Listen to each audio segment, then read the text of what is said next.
we were like, well, like maybe you woke up and you sleepwalked or something. And she was like, I absolutely did not do that. Hello and welcome to Flavors and Frights, where we explore culture through food and fear.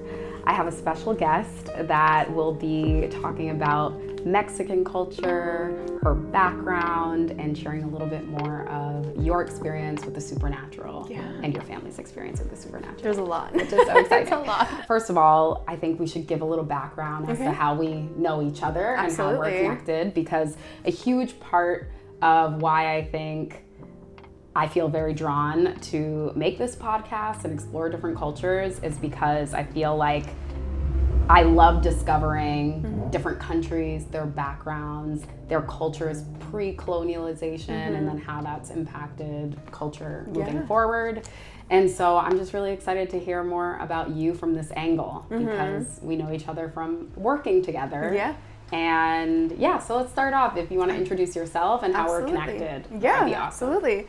So my name is Gemma. I met you when we were at CAA. So that was what, like 8 or 9 years ago at this point. It's been a really long time. But this is great because we don't intimately know each other. So I had no idea that you were interested in superstitions and horror and all of the things that are aspects of, the things that a lot of people tend to like steer clear of, whereas I'm like, oh no, these are the areas where I'm like super fascinated. And I'm like, tell me more. No, yeah, literally. And it's like, I rarely have the opportunity to like to talk about this stuff with like, at least like my close friends, because they're very much on the side of like, that scares me too much. Like I want nothing to do with it. And I'm like, no, this is fascinating to me. Like, let's talk more about it. Awesome. Because we actually reconnected at one of our mutual friends was screening a horror movie, Weapons. Yeah. And I was like, oh, you're into horror too?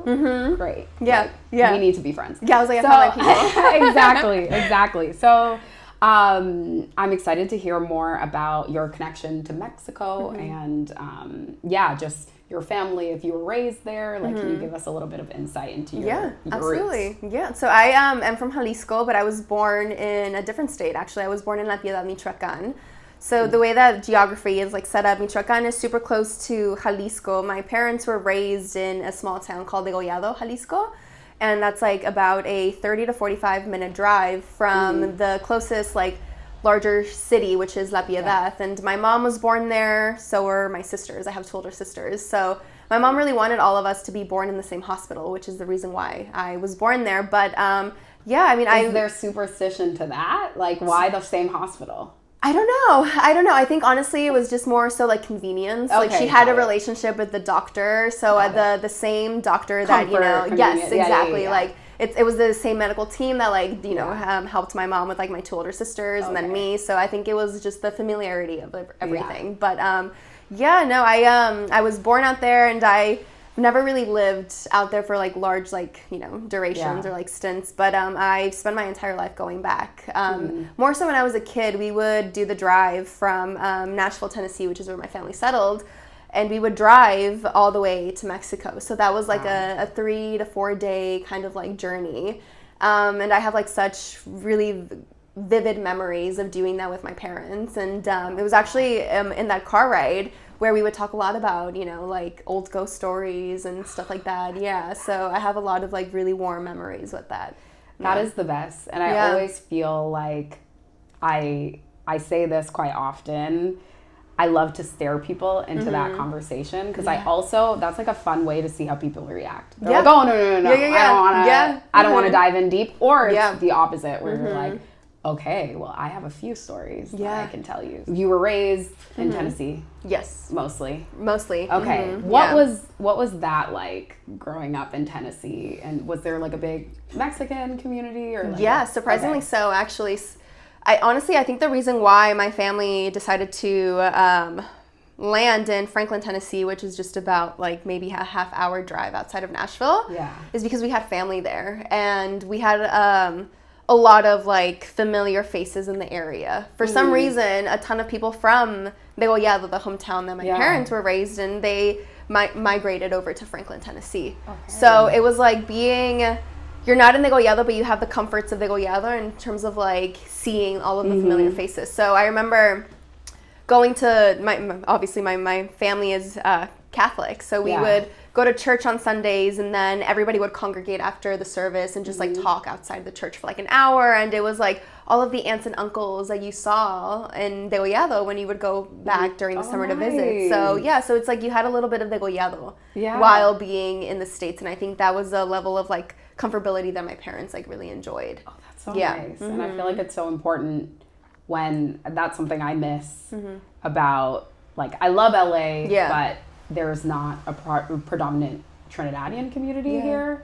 And so I remember in Boston and like New York, you can find like these hubs. Boston? Yeah. Okay. You can find these hubs or Caribbean like community, but it's just like tougher to find in certain areas because people tend to migrate in areas where there are other people. So it's like I'm low-key trying to start that in LA. Nice. A good little like Caribbean community. I think people are there, but the nature of LA is like there's so many, it's such a huge city. There's like pockets of, Exactly. Can you describe some of the superstitions that you grew up with or you heard like when you went back home to Mexico? Like, can you describe some of those traditions? They're actually, they're really silly when I like think about them. One of the big ones was don't sweep over someone's feet because that means that, they won't like be eligible for marriage. Like, marriage is like ruined for them if you sweep over someone's feet, which is so funny because when you go to Mexico, seeing like an auntie, a grandma with like a broom in the hand is like being in New York and seeing like a Starbucks. They're like in every corner. They're everywhere. So it's just, that one was always one that like caused a lot of like giggles for me because I'm like, oh, that's like so silly. And then there's the one where like don't place your purse on the floor because it means that you're going to lack abundance or like your money is running away if the purse. We have that. Do you really? Yes. That's awesome. My mom has always told me from a young age, like never put your purse on the floor. Never put. And every time I do it, like if I'm forced into doing it because there's no other option, I'm like, oh God, like I feel uneasy that means I'm gonna. Well, for me, I thought it was like, okay, you don't want my purse to get dirty. Like I get it. But there's like a deeper rooted meaning. Like the funniest one for me too was if you were walking and then just like fell. You had to like pick yourself back up rather than like someone giving you a helping hand because the assumption is that you fell and like the devil licked you or like something like that. It's just like they're so silly, and I don't know that I give a lot of credence to a lot of them because they're so far-fetched. But I love hearing about them. So do you think, you mentioned religion, like, and I always think of the histories in a lot of these respective countries as like pre-colonialism and post, and then what are the indigenous cultures and religions that were there, and then what is that like balance with like these more modern like these modern religions. So do you think some of those superstitions, do you think they were like connected to indigenous culture or more like present day like Christianity? Like what are your thoughts on where some of these I think everything can like trace back to indigenous culture. Absolutely. I mean, our ancestors were famously like the Mayans and the Aztecs, and there's so much that they believed that we've just like carried on into like our daily practices today. Obviously, I think like Catholicism has a heavy role in that.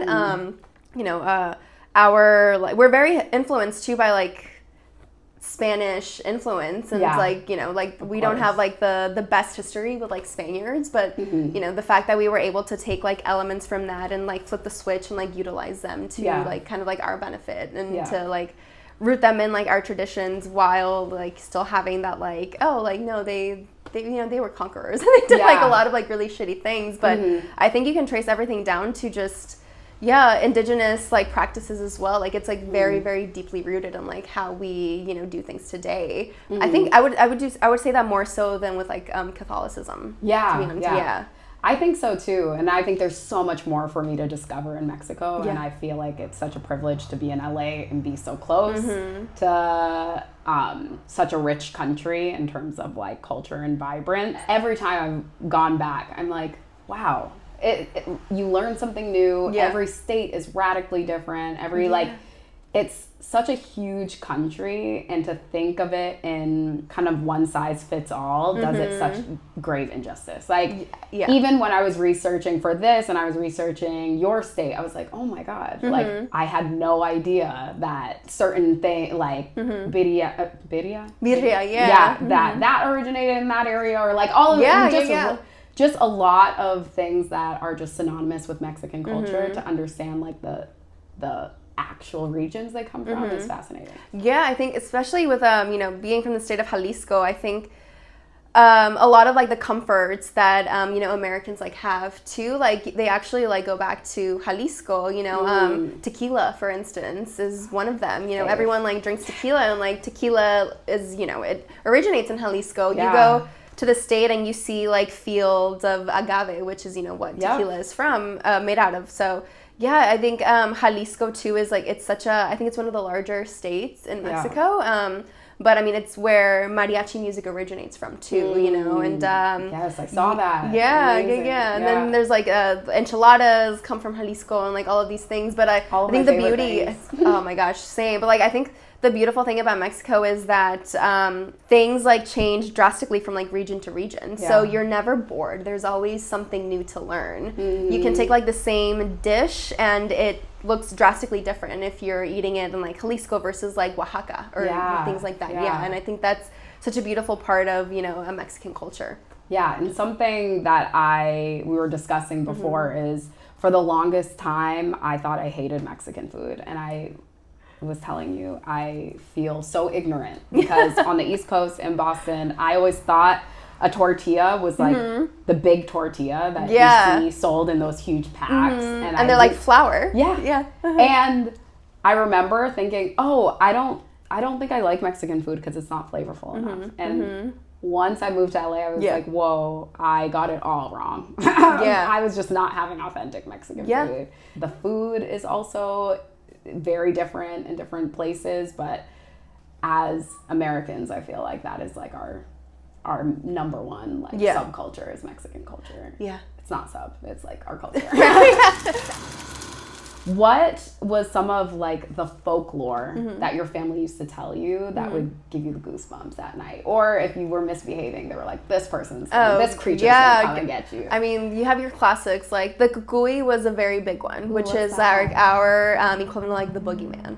Okay. So it was always like, don't misbehave because el cucuy will come and get you. But it started to get like utilized. It was so repetitive with like our like parents, this like threat of el cucuy coming, and they would throw that in our faces for like every little thing. So it got to the point where we heard it so much that we just like started to become so desensitized to it. We're like, okay, like we get it, el cucuy, like whatever, and then like nothing would ever happen, right? And y'all were just gonna be bad. Exactly. So. We're like, like they said that last time. They threatened us with that last time, but it didn't happen. So like, let's like be bad and do this anyways, So that was one. One of the ones that I think a lot of people don't tend to know or talk about is el chupacabras. I don't know if you've heard of that one, but I've been doing research and I think I've heard of that one. It's like literally translates to the goat sucker, but it actually didn't even originate with Mexican culture. I don't think. I think it was Puerto Rican culture where it originated from, but I think, if I remember correctly, somewhere around like the mid to early 90s was when it started to like make its appearance in Mexico. But a lot of livestock was just like turning up, like essentially exsanguinated. So it's like a little creature that is vampiric in nature and likes to, like drain the blood from livestock. And that was one that was utilized a lot. My grandfather in Mexico, he has a farm. Like that's how they make their living. So for us growing up on the farm, el cucuy and the chupacabras was like a big one. And then of course you have La Llorona. And then in Degollado, it's in Los Altos, which is just like a mountainous region of Jalisco. The El Charro Negro was one that was also spoken about a lot. I heard about that one. That one was like it's like he presents himself as like a very handsome, like dark, like horseman, but he offers you either help or wealth, but regardless of whatever you choose, so long as you accept his offering, he's actually disguised as the devil, so beware if you accept his offering. So there were a lot of like little like tales like that to like keep you in check. Yeah. always find it fascinating the types of mythical like creatures that are created that resonate in a lot of, and I include Trinidad and Latin America, like Caribbean and Latin America, because I feel like there's a lot of similarities across the area. But I always feel like there is the woman that is like the temptress, and then if you fall for her, something bad's gonna happen to you. And then there is, you know, the person that presents you, like the devil that presents you all of the things that you've ever wanted, but if you go for it, there's a payoff in your soul or something. Like I always feel like it's the same framework that these creatures, and whether they're real or not, what they represent, and it's always, okay, you have to be a good person and you can't fall for these negative influences, that sort of thing. And I think one of the reasons why this topic is so fascinating for me and why I love talking about it so much is because when you get to the thick of it, you realize like, oh, actually, like we grew up on a lot of the same superstitions and a lot of the same like mythology. It's just obviously wherever you're from, it's a contingent of like where you're from, right? So it's reshaped based on like you know where you're from, but it's essentially the same story. And I think that's so beautiful to show you that like we can be so different and like grow up so differently, but like at the end of the day we're very similar, and I think that's like such a beautiful thing. Do you believe in the supernatural? You know what's so funny? I tend to like lead with a very like skeptical mind, solely because I personally haven't experienced anything that makes me say, wow, that was it. But it's funny because a lot of my family members have experienced things, or allegedly they have experienced things. And it's one of those things where I'm like, I feel left out. Allegedly. Like I'm like, I feel left out, like you know, but it's funny because like I have faith, like I believe in God, so if I believe in God, by default I should believe in like you know. So it's one of those things where like I'm teetering on like I want to believe in it more so than I do right now, but that's solely on the basis of like just because I haven't experienced anything myself. So one of my sisters, actually, she has had quite a bit of stuff happen to her. I remember we were in Mexico, actually we were in Degollado, and we weren't there for like a good, like, you know, like a fun reason. One of my uncles passed away, so we were there for like the funeral procession and everything, and my sister, like me, we both suffer from like bouts of sleep paralysis from time to time. So she... that is so freaky. It's freaky. It is scary. Yeah, I think that's probably the closest thing that I have towards like, you know, like maybe potentially being like paranormal. But she had sleep paralysis one night, and she said that like it was my uncle that came to her during like her like, you know, little moment of like sleep paralysis. And so that was one. And then this actually happened in Franklin. She had come back from like a night out, and she used to have the habit of, you know, taking off her clothes like everyone does and putting them on like a chair. There's like designated chair in the room. They're just like piles and piles of clothes. So, and she would always like sleep with her bedroom door locked. That was like a habit thing. Like, like bedroom door locked and like the pile of clothes on the chair. I have a lot of similarities. I remember, God, I must have been like maybe around like 10 years old, but she woke up in such a panic that morning, and I remember her coming into my room, and she was like, "Where's Mom?" And I said, "Well, she's downstairs." And I like was, you know, so nosy, so I followed, and I was like, "What's happening?" And she said that she woke up in the morning and like all of her clothes were like neatly folded and arranged like on the floor right next to her bed, with like her shoes like placed like on top. And we went to her room, and exactly that, like her shoes and clothes were like neatly folded like right next to her like bed. And we were like, well, like maybe you woke up and you sleepwalked or something. And she was like, I absolutely did not do that. Like I've never done that. Why would I start now? But so that was sleepwalk and fold clothes. Like she just like very neatly like did, like, you know, it's almost like she went through like the whole process of like doing laundry and everything, and like all of her clothes were neatly folded and stacked like right next to her. So that was my sister. And then my mom has a lot of things to say as well. Growing up in Degollado, so it's very common for houses to have what we call like a corral. So it's you walk in and you have like traditionally like your living room and like your indoor space, and then to get to like the kitchen you have to like go through like an outdoor area. So it's essentially like a garden within the house. And at my grandma's house, she had an area where it was like pins for like pigs and stuff like that. Like it was all connected. And in Degollado, being that it's in Los Altos, there's a legend of the lights that people will see in the middle of the night, and people say that they're souls trapped in purgatory. That whenever you see the lights, and my mom has very like distinct memories of waking up in the middle of the night and having to like walk through the dark like garden outdoor area to like go get a glass of water from the kitchen or anything like that. And she says that she would see like all of these lights just like beaming from the corral that would just like pass through like the door frame, and she would go and like investigate, and nothing would ever be there. And a lot of the old like doors to get into the bedrooms are like very heavy like metal doors, so they creak a lot, and they would constantly like hear doors like opening on their own and closing. And my grandma's house was just like very notoriously like haunted, just because it sits on like a lot of like history. And like my aunts would come into town my aunts from Texas, they would come into town and visit my grandmother, and they would hate staying at the house by themselves because they would hear voices, and they always felt like somebody, was watching them, and they would turn around and like not see anyone. And a lot of the times they would feel like somebody was like caressing like the back of their necks or like stuff like that. So I remember like. Did you have any of those experiences? No. Did you feel like uneasy in that house? Or? Never. That's why I'm like, maybe there's something wrong with me, because I loved spending time at that house. Wow. Yeah, I have a very different like experience from like my time visiting my grandmother at that house and like my family members.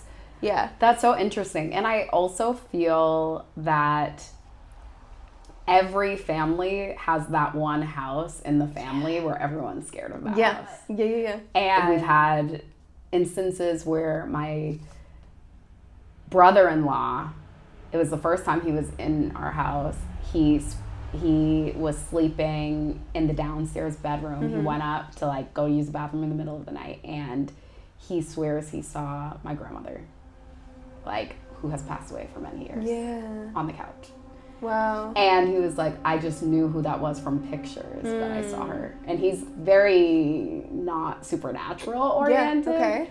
But I always find it fascinating because I'm like, okay, I feel like certain houses where there's a lot of family, a lot of activity going through, I can definitely see. Right. See, that's the type of experience that I would welcome. Like, I would love to see like a loved one that has passed away. I think that's if you're going to experience anything paranormal, I think that's ideally what you would want to experience. Rather than just like an evil demon. Yeah, exactly. Yeah. I have a cousin who pulled like a classic like Haley Joel Osment in Sixth Sense. Like he, for the longest time, would say that he could see like dead people. Yeah, and one of them being my uncle, actually, the one that passed away, whom he never even got a chance to meet because he passed away before my cousin was born, like years before my cousin was born. And he was actually my little cousin's imaginary friend. Yeah. Okay. Yeah. I remember when we actually discovered that, it was a pretty chilling day. We were all congregated at my grandmother's house because, in Mexican fashion, it's very common to like get together and just share meals. And my grandmother, and this is my paternal grandmother, so not my maternal grandmother. The haunted house is my maternal grandmother. But my grandma, she has like a wall in her living room where she has framed pictures of all of her children on their wedding day with their spouse. I remember my cousin one day, he was probably like 2 at this time. He started pointing at one of the pictures and was very excited to share that, oh, that's his friend. And we're like, who are you talking about? And he's like, that's my friend Jesus, which was my uncle's name. And he was like, this is my everything down to a T. And we were all like, I remember my grandmother started crying, and it was like such a whole ordeal because like how that's insane. Like, how would you know that? And that was a pretty chilling thing. And now he's probably like 24, my cousin, and we'll ask him like, hey, do you remember when you were like a little weird? And he's like, no, I have no recollection of that. But he, when he was a kid, he would have imaginary friends that were like deceased family members, or he would, like say that he would see like all of these, apparitions and things like that.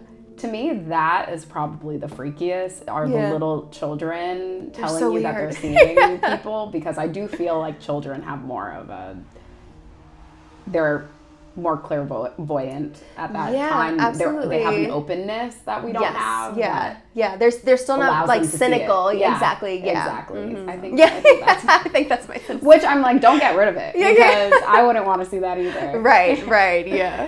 I've had one experience and I want to keep it that way. I just want. Yeah. What was yours? I had, my sister and I were at my aunt's house in Florida. And we were going to sleep, and my sister and I were in one bed, and then my aunt was in the other bed, and we saw this man in the doorway.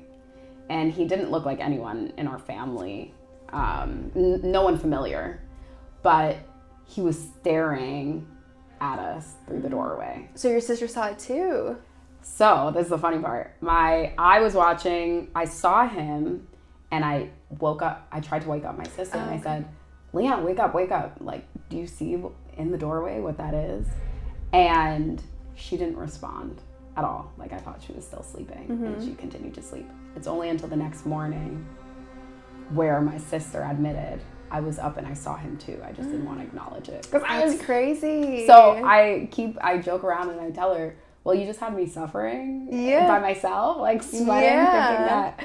But that's crazy. It was still like, he was transparent enough that I knew he wasn't a real person. Right. But so he wasn't like a super dark shadow that, Exactly. Wow. And you like blink your eyes and you look again. You blink your eyes and you look again. Yeah. But that, I feel as if I've never heard a story about folded clothes. I feel like that that's creepy, right? Yeah.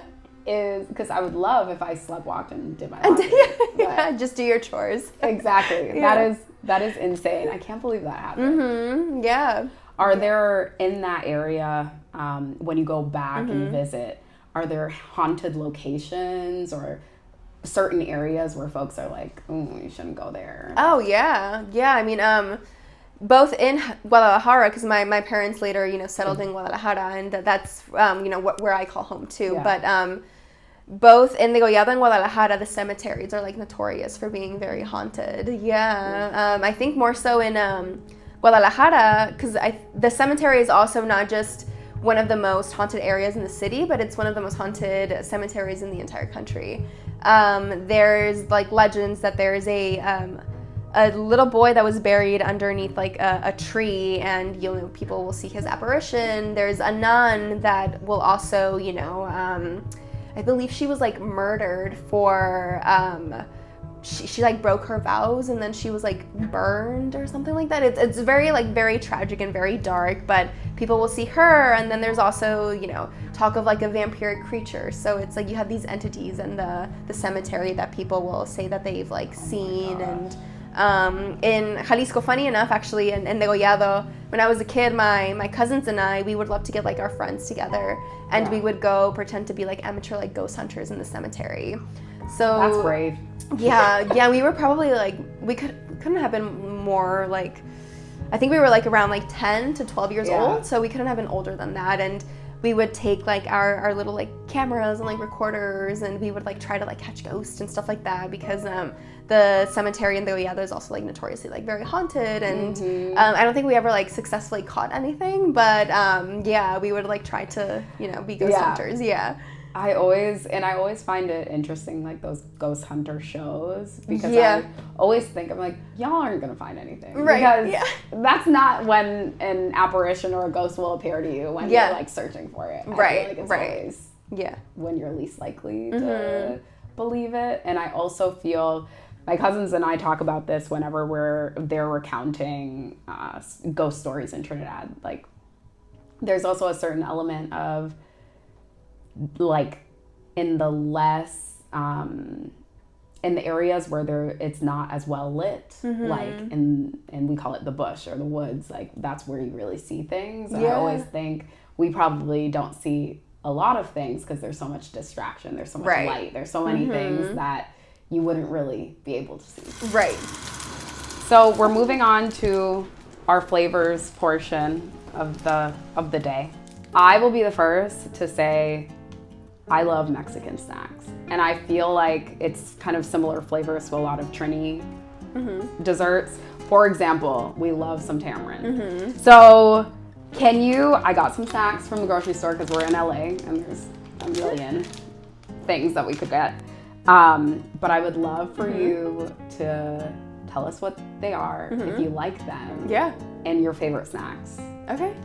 And you're welcome to eat them. Okay. This is called Duvalin, and it's basically a candy made out of like hazelnuts. So think of like the inside of like of the Ferrero Rochers and like Nutella. So this is essentially just like hazelnut flavored, like vanilla, chocolate. There's like a strawberry one too that you can get. But we would eat these a lot as kids because you would just go to the corner store and then just give them like a peso or two, and then you would get a ton of these. So these hit home a lot. Like we used to eat these all the time as kids.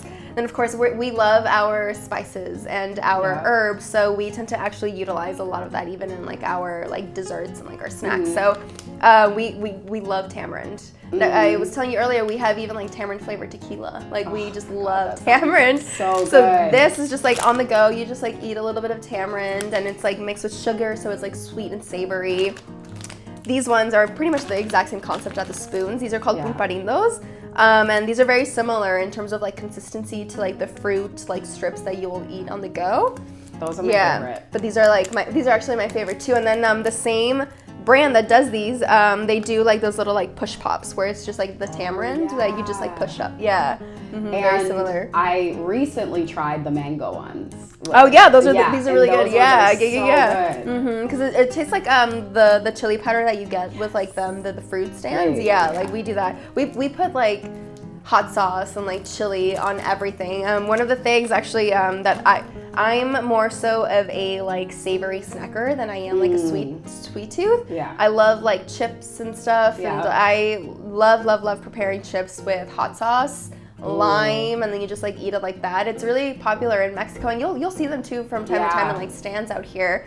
But you can get like the bags of like chips, and then they like top them with like the hot sauce and like like all of that stuff, and you just like eat it on the go, and it's really messy, but it's delicious. And I actually just got my boyfriend to like start enjoying snacks like that, and he's Irish, so he really loves them though. But like, is he spice adverse or no? He actually does better with spice than I do. Yeah, he does so much better with than I do.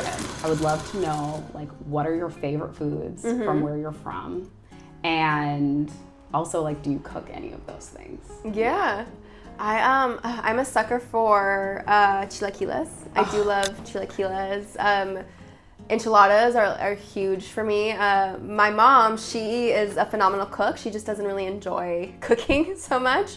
But whenever she does, I mean, it's my sisters and I just like get so excited when she decides that she wants to cook because she's so good. But my mom, growing up, she would make like the most delicious enchiladas, and I just have such a love for enchiladas. They hit home, like, you know. And chilaquiles, I love a good chilaquile. There's actually a restaurant in Guadalajara called La Casa de los Chilaquiles, and all they serve are chilaquiles, but there's like, you could choose from like a variety of like, I think like 50 different types of chilaquiles, the way that they're prepared, and it's so good. It's phenomenal. I feel like I never even knew there was so much variety. There's Is it so just much. Different sauces? Like what? Sauces, the way that they're prepared, you know, like the proteins and everything. It's just there's a variety of them. Yeah, they're delicious. They're so good.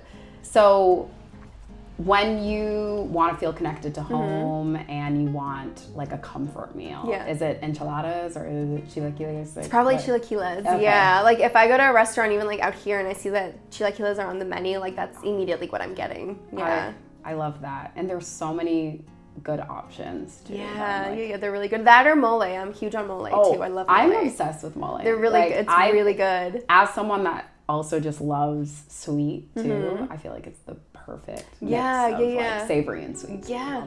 How do you think your cultural background impacts the creative work that you do, and like how you show up in other aspects of your life. Like, how does your culture impact that? Yeah, I think above all, with authenticity. I think one of the really beautiful things about Mexican culture is that it's so vibrant and it's so loud and it's so unapologetic. Yeah. And I very much carry that into my creative work. You know, I always want to put my best foot forward and make sure that I'm capturing, you know, the story in its most authentic and raw form. And for me, it's so important to trace that back to my culture and just, you know, making sure that I am representing myself in a way where my ancestors and my family would be really proud of me. And